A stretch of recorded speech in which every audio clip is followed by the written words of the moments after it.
When Donald Lithin's daughter started first grade, everything in their lives had already shifted.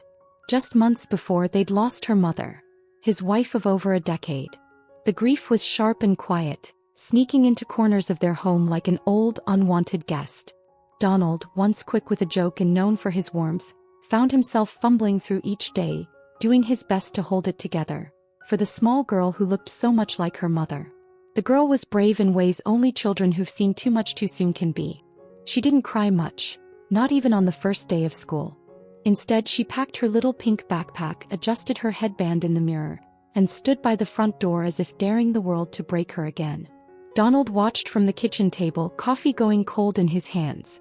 She was too small to carry that kind of weight. He wanted to say something, offer a piece of comfort that might bridge the distance between their griefs. But before he could speak, the front door creaked open and the morning sun spilled into the hallway. And that's when Leo padded up beside her. Leo was not a pet, not in the traditional sense. He was a bobcat, wild and strange, with tufted ears, thick spotted fur and golden eyes that held some untamed wisdom. They had found him nearly 2 years ago, injured and half-starved near the outskirts of town, down in a gully behind Donald's brother's property. Against better judgment and more than a few worried protests from neighbors, Donald had nursed the creature back to health.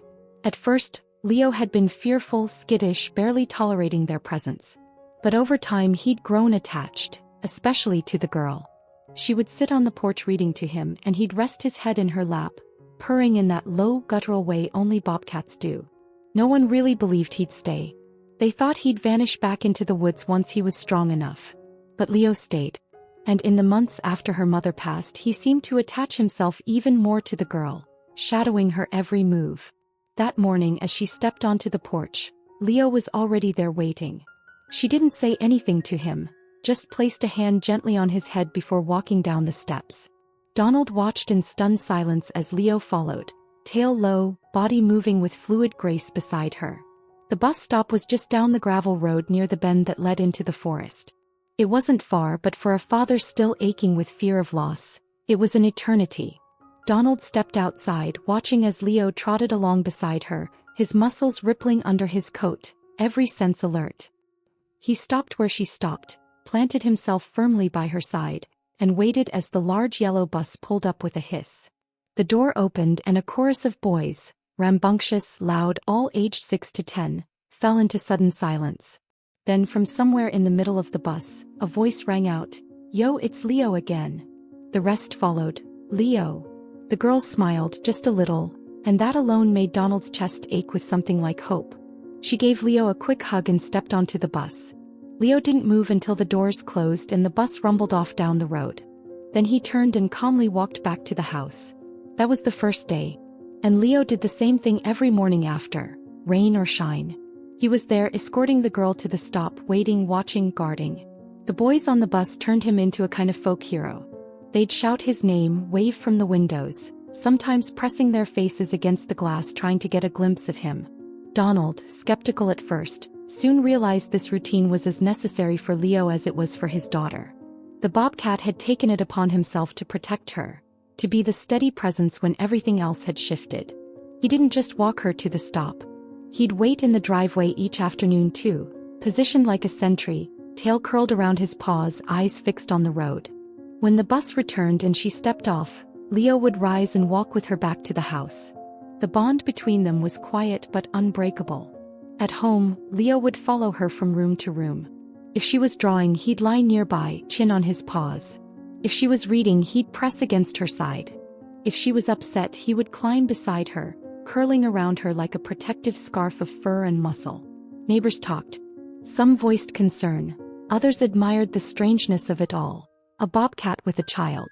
But even the most skeptical could see the truth. Leo loved that girl and she loved him.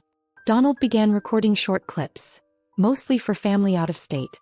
One video, of Leo sitting dutifully as the school bus pulled up, then pacing slightly when she stepped on board, caught fire online. It went viral in a matter of days. People around the world left comments. "This is the kind of content we need. Nature's bodyguard. Proof animals know love." Suddenly, Leo wasn't just a local curiosity, he was an internet icon. News outlets called. Animal behaviorists wanted to study him. But Donald protected Leo's space fiercely. "He's not a pet," he told a reporter once. "He's family." That winter, snow came early. The bus route was sometimes delayed, and Donald took to standing at the edge of the porch with Leo while they waited. One morning the snow was falling heavy, big flakes drifting sideways in the wind. His daughter tugged her scarf tighter but didn't complain. Leo stood beside her, unmoving despite the chill. "Should I drive her today?" Donald asked, half hoping she'd say yes. She shook her head. "Leo will keep me safe." Donald swallowed thickly and nodded. The bus came later than usual, tires crunching over frozen gravel.